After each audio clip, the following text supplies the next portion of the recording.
तिरंगी तस्वीर सी है जिसमें हर दौर अपनी अलग सी चमक लेके आता है और यही ज़िंदगी हमें धीरे धीरे हर रंग से मिलवा देती है और हर एज में हमें कुछ नया सिखा जाती है। हेलो एवरीवन, नमस्ते एंड वेलकम बैक। कल बस यूं ही शाम को बैठे बैठे कुछ ख्याल दिल में आए तो सोचा आप सबके साथ भी शेयर करूं। जब हम अपने 20s में होते हैं तो दिल में एक अलग सा कॉन्फिडेंस होता है, लगता है दुनिया जीत लेंगे। कॉलेज से नए नए पास आउट हुए होते हैं, उसका एक्साइटमेंट अलग ही होता है। पहली जॉब, पहली सैलरी, खुद के पैसे से खुद के सपने पूरे करना, इंडिपेंडेंट होने की खुशी, ज़िंदगी तब सच में खूबसूरत सी लगती है। फिर हम आते हैं अपने 30s के फेज़ में, जब हम अपनी एक छोटी सी दुनिया खुद बसा लेते हैं। घर, गृहस्थी, रिश्ते, जिम्मेदारियाँ, और यहीं से शुरू होता है असली बैलेंसिंग एक्ट। लोगों को समझना, रिश्तेदारों को हैंडल करना और जिम्मेदारियों को निभाना, सबका ख्याल रखना, सबको खुश रखना और इन सब में शायद खुद को भुला देना। और फिर आता है 40s का फेज़, या फिर तब जब आप एग्जैक्टली 40 हिट करते हैं और तब ज़िंदगी धीरे धीरे अपने असली मतलब को समझने लगती है। इस एज में हम परफेक्ट होने की कोशिश छोड़ देते हैं। लोग क्या कहेंगे, ये सवाल थोड़ा कम हो जाता है।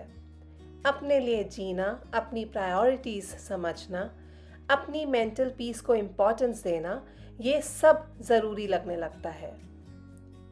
40s में हम ज़्यादा रियल हो जाते हैं। हम जानते हैं कि कौन सा रिश्ता रखना है, कौन सा निभाना है और कौन सा छोड़ देना है। हम खुद से थोड़ा ज़्यादा प्यार करने लग जाते हैं और शायद इसीलिए ये फेज़ थोड़ा शांत, थोड़ा स्ट्रॉन्ग और बहुत ज़्यादा अपना सा लगता है।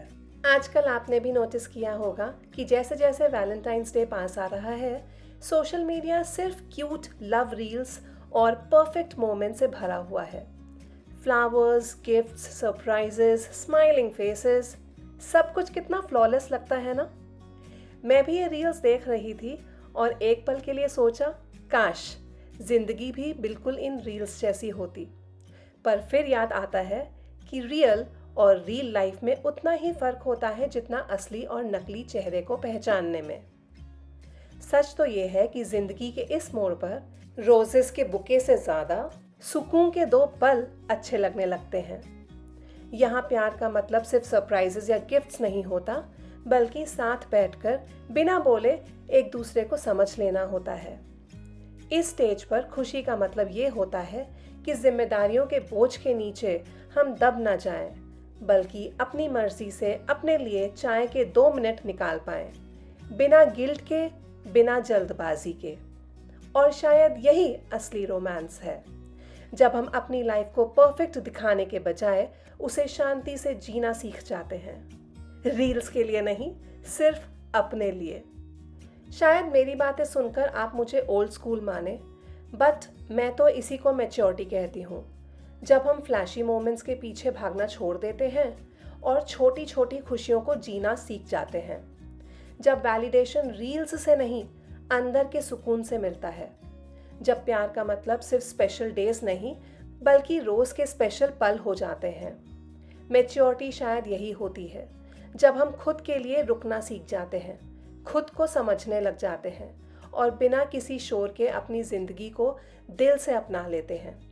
और सच कहूँ तो इस फेज़ की शांति किसी भी रोज़ या किसी भी गिफ्ट या परफेक्ट रील से कहीं ज़्यादा खूबसूरत होती है। तो हाँ, अगर मैं अपनी बात करूँ तो मुझे परफेक्ट रील नहीं, लेकिन हाँ, पीसफुल रियल लाइफ ज़रूर चाहिए, जहाँ रोजेस से ज़्यादा सुकून चुन लिया है मैंने। वैसे कम्प्लीटली मेरे थॉट्स हैं, मेरे विचार हैं। हो सकता है आप ना भी सहमत हो और ऐसा भी हो सकता है कि आप में से बहुत सारे लोग मेरे साथ सहमत हों। इन ईदर केस मेरे साथ नीचे कमेंट्स में ज़रूर बात कीजिएगा और मुझे बताइएगा कि आप क्या सोचते हैं इस कॉन्टेक्स्ट के बारे में। ये सिर्फ वैलेंटाइन डे की बात नहीं है, हर दिन की बात है जो हम जीते हैं। जिंदगी तो चलती ही रहती है, किसी के लिए नहीं रुकती। कुछ दिन ऐसे होते हैं जब सब कुछ प्रायोरिटी नहीं होता है। लाइफ चल रही होती है, बच्चों के एग्ज़ाम्स होते हैं, बोर्ड्स का स्ट्रेस होता है, घर के रोज के काम और बीच बीच में छोटे छोटे कामों के साथ बड़ी बड़ी जिम्मेदारियां भी हमारे सर पर होती हैं। ऐसे दिनों में एक सिंपल सा रूल अपना लीजिए कि हर चीज को एक साथ ठीक करना, तुरंत करना जरूरी नहीं है। आज नहीं हुआ तो कल हो जाएगा। थोड़ा स्लो चल लेना भी अलाउड होना चाहिए। जैसे कि आज बारी है मेरी वार्डरोब ठीक करने की। बहुत दिन से काम टल रहा था, आज मौका मिला तो आज लगे हाथ ये काम भी निपटा दूंगी। पर सोचने वाली बात यह है कि कोई काम आज ना होके कल होएगा तो क्या जिंदगी रुक जाएगी? नहीं, जिंदगी तो नहीं रुकेगी। ना ही मैं किसी तरीके से कम हो जाऊंगी। मेरा वर्थ कम नहीं होगा। कभी थोड़ा इजी लेना भी जरूरी होता है, वरना हम बस परफेक्ट दिखाने के चक्कर में बस हर चीज में झुलस ही रहे होते हैं। इसलिए हाँ, आज थोड़ा मेस है और ऑनेस्टली दैट्स ओके। ये मेस फेल नहीं है, ये सिर्फ एक रिमाइंडर है कि मैं अपनी पूरी कोशिश कर रही हूँ और फिलहाल इतना ही काफ़ी है। कभी कभी सबसे अच्छा ऑर्गेनाइजेशन ये होता है कि हम खुद पर थोड़ा कम प्रेशर डालें और अपने आप को इतना कह दें कि मैं अपनी जगह ठीक हूँ।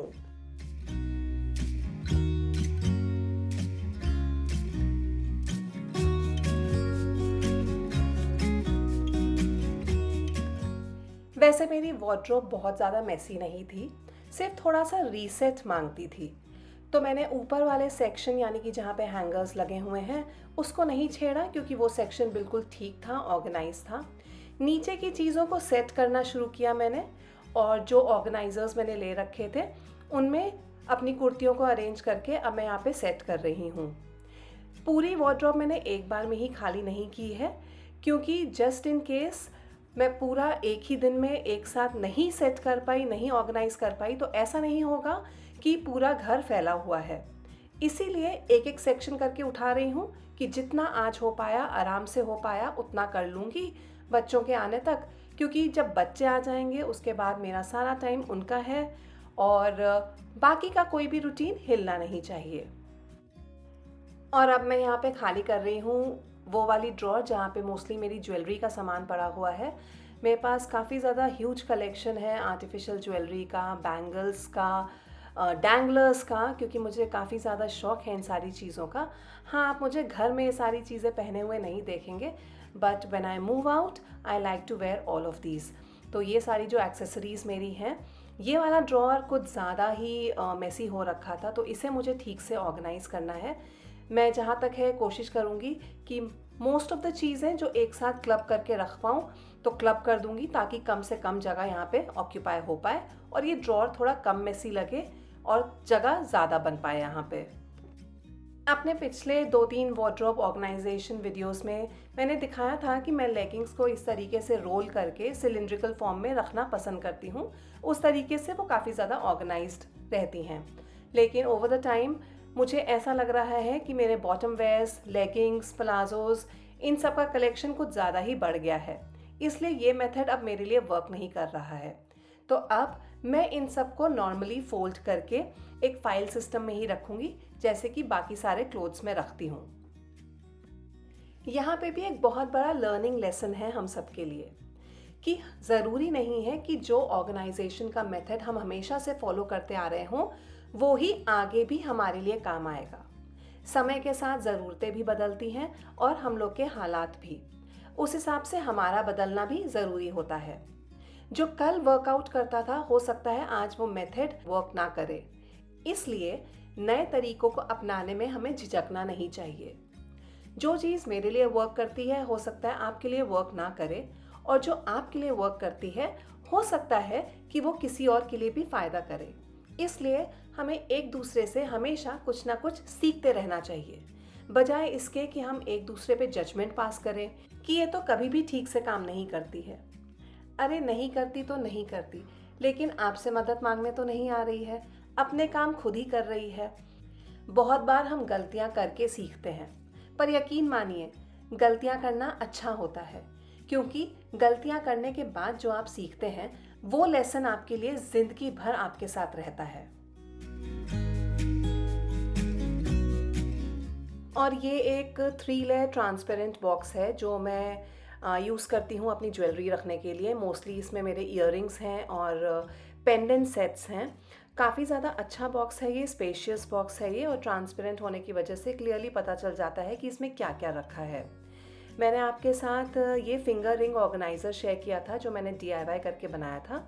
तो अलग से ये बॉक्स रखने के बजाय सारी फिंगर रिंग्स निकाल के मैं इसी 3 लेयर बॉक्स में रख दूँगी अब, ताकि कम से कम बॉक्सेस हों और ज़्यादा से ज़्यादा स्पेस मुझे अपने कबर्ड में मिल पाए।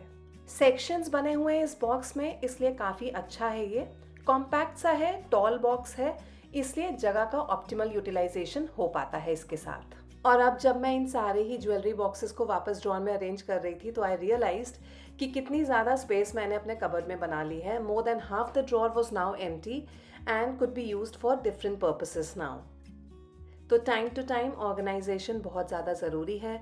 अगर आपको लगे कि चीज़ें ठीक से अरेंज्ड हैं, फिर भी एक बार उसे ज़रूर टटोल लीजिए, क्योंकि कहीं ना कहीं जब आप फिर से काम करते हैं तो कुछ अच्छा या कुछ बेहतर ही करके ले जाते हैं। ये जितने भी ऑर्गेनाइजर्स आज आप देख रहे हैं जो मैं अपनी वार्डरोब के लिए यूज़ कर रही हूँ, ये मैं काफ़ी टाइम से यूज़ कर रही हूँ, आप लोग के साथ पहले शेयर भी कर चुकी हूँ। और ये सारे ही ऑर्गेनाइजर्स बहुत ज़्यादा अच्छे निकले हैं, स्टर्डी हैं और लॉन्ग लास्टिंग हैं, इसलिए मुझे तो बहुत ज़्यादा पसंद है। ये वाला जो मैं अभी यूज़ कर रही हूँ ये मेटल फ्रेम के साथ आता है, इसलिए इसकी स्टर्डीनेस बहुत ज़्यादा अच्छी है। तो अभी मैं इसमें अपनी जीन्स और वेस्टर्न टॉप्स अरेंज करके रख रही हूँ। लेकिन ऐसा बिल्कुल भी नहीं है कि अगर आपके पास स्टोर बॉट ऑर्गेनाइजर्स नहीं होंगे तो आप ऑर्गेनाइजेशन नहीं कर सकते हैं। मैंने अपने पिछले एक वीडियो में DIY करके भी पूरी वार्डरोब सेट की हुई है और आप सब ने ही वो वीडियो बहुत ज़्यादा पसंद किया था। उसका भी लिंक मैं आपको नीचे कमेंट सेक्शन में दे दूँगी, just in case you want to DIY some organizers and reset your wardrobe. और अब मैं यहाँ पे खाली कर रही हूँ अपना लास्ट सेक्शन कबर्ड का, जिसमें सारे ही मिसलेनियस आइटम्स पड़े हुए हैं। तो इसको भी निकाल के अब मैं पूरा पहले तो क्लीन कर लूँगी। और अब यहाँ पे कुछ भी रैंडम आइटम रखने के बजाय मैंने सोचा है कि यहाँ पे मैं अपनी सारी साड़ीज़ अरेंज कर दूँगी। वैसे तो मेरे पास बहुत सारी साड़ियाँ हैं, लेकिन वो डेली वेयर में कम निकलती हैं। हाँ, लेकिन पार्टीज़ में, स्पेशल ओकेजन्स पे मैं साड़ी पहनना प्रेफर करती हूँ।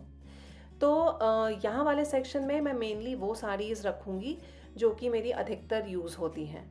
बहुत ज़्यादा जो हेवी साड़ीज़ हैं और जो बिल्कुल ही हेवी फंक्शंस के लिए हैं, उनको मैं यहाँ नहीं अरेंज करूँगी, क्योंकि उतनी तो जगह भी मुझे यहाँ नहीं मिल पाएगी। तो अब मैं अपनी साड़ी ही जो साड़ीज़ हैं उनका सॉर्टिंग शुरू कर रही हूँ। कौन सी साड़ी पे फॉल नहीं लगी हुई है वो अलग करके फॉल लगाने के लिए दे दूँगी। किस साड़ी का ब्लाउज़ अनस्टिच्ड है उसको भी स्टिचिंग में डालूँगी। और रिमेनिंग कौन सी साड़ीज़ हैं जो हेवी ओकेजन के लिए हैं, कौन सी लाइट ओकेजन के लिए हैं, कौन सी डेली वेयर में या आम मेरी निकल सकती हैं, इस तरीके से सॉर्ट आउट करके मैं चीज़ों को यहाँ पे अब अलग कर रही हूँ। अगर आप रेंटल अपार्टमेंट में रहते हैं या फिर स्पेस की कमी हो और आपको कोई स्पेस सेविंग ऑप्शन चाहिए चीज़ों को स्टोर करने के लिए, तो इस तरीके से बड़े वाले जो फैब्रिक बॉक्सेस आते हैं विथ मेटल फ्रेम, ये बहुत अच्छा ऑप्शन होता है चीज़ों को स्टोर करने के लिए। और सिर्फ कपड़े ही क्यों, इसमें आप बाकी चीज़ें भी अरेंज करके रख सकते हैं घर की, चाहे वो कोई भी चीज़ क्यों ना हो।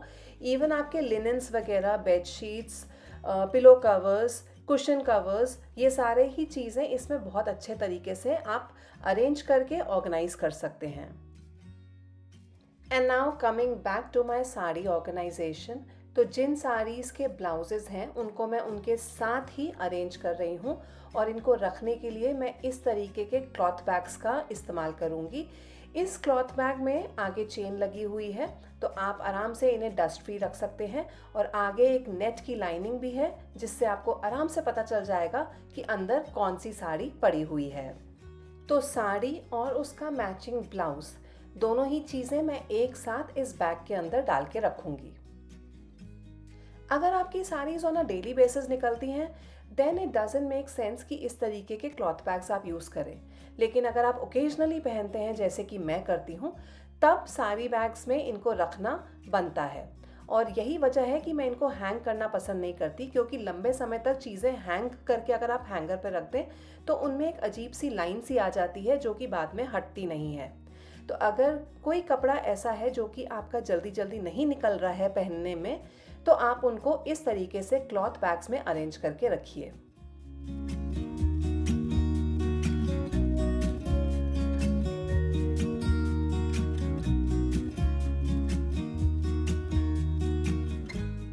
इन साड़ी बैग्स की कैपेसिटी काफ़ी अच्छी है, तो अगर कोई हैवी साड़ी भी है स्टिल आप 2 साड़ियाँ आराम से एक ही बैग में अरेंज करके रख सकते हैं।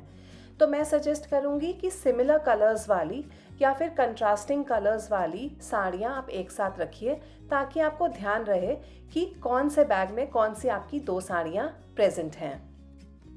ये क्लॉथ बैग साड़ियों को ऑर्गेनाइज करने के लिए तो मैंने अभी रिसेंटली ही लिए थे, लेकिन इससे पहले मैं अपनी सारी ही साड़ियाँ इस तरीके के प्लास्टिक ऑर्गेनाइजर्स में रखती थी। ये वाले तो शायद मैं 10-12 सालों से यूज़ कर रही हूँ, बहुत ज़्यादा अच्छे निकले, फुल विजिबिलिटी है इनमें, क्योंकि फुली ट्रांसपेरेंट है तो पता चलता है कि कौन सी साड़ी क्लियरली अंदर पड़ी है। द बॉटम लाइन इज़ कि अगर आप चीज़ों को ठीक से यूज़ करेंगे, अच्छे से मेंटेन करके रखेंगे तो चीज़ें अच्छी ही चलती हैं। तो जो भी आप अफोर्ड कर पाएँ, प्लास्टिक वाले या क्लॉथ बैग्स, वैसे तो दोनों ही बहुत ज़्यादा महंगे नहीं आते हैं, तो आप अपने यूसेज के हिसाब से ले सकते हैं।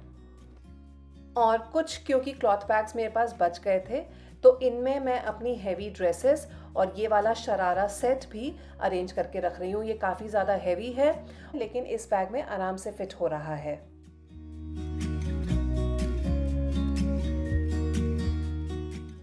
अपने सारे ही पेटीकोट्स को मैंने इस बड़ी सी बास्केट में रखा है। इनको मैंने इस तरीके से रोल करके रखा है कि इनके सारे ही कलर्स मुझे आसानी से क्लियरली विजिबल है, निकालना भी आसान है और वापस रखना भी।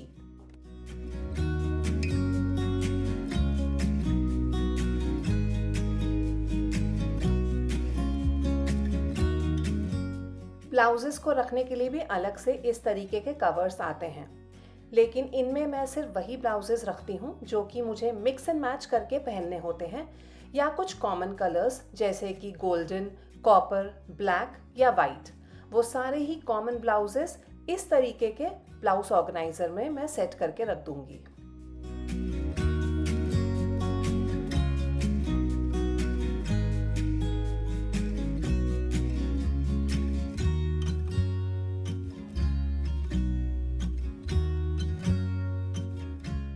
ये वाला ब्लाउज ऑर्गेनाइजर मैंने 3 के सेट में लिया था, इसलिए जो रिमेनिंग है उनमें मैं अपने कॉमन दुपट्टास अरेंज करके रखूँगी।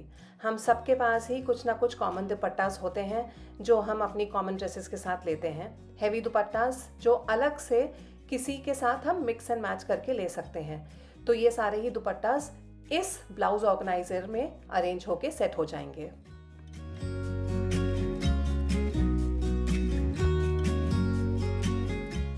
जब सारी ही चीज़ें ठीक तरीके से सॉर्ट आउट हो जाती हैं तो उन्हें अरेंज करना और भी ज़्यादा आसान हो जाता है। तो now that everything is sorted, अब मैं सारी ही चीज़ें अपने कबर्ड में प्लेस कर दूंगी। ये नीचे वाले लास्ट सेक्शन में अपने कबर्ड के जा रहे हैं ये सारे ही साड़ी बैग्स जिनको मैंने हॉरिजॉन्टली अरेंज किया है, और इन्हीं के बगल में मैंने अरेंज कर दिया है ब्लाउज़ वाला ऑर्गेनाइज़र और दुपट्टा वाला ऑर्गेनाइज़र भी। लेकिन जब मैं पेटीकोट वाली बास्केट यहाँ पे रखने गई तो देखा कि because this basket is very tall, वो यहाँ पे फिट नहीं हो रही थी, इसलिए थोड़ी कम टॉल बास्केट में मैंने सारे ही पेटीकोट्स अपने शिफ्ट कर दिए।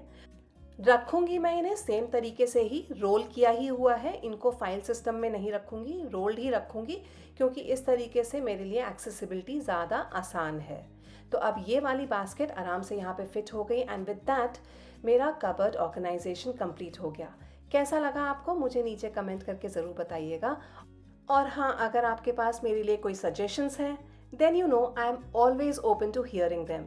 अपने सजेशंस मुझे नीचे कमेंट बॉक्स में लिख के ज़रूर बताइएगा।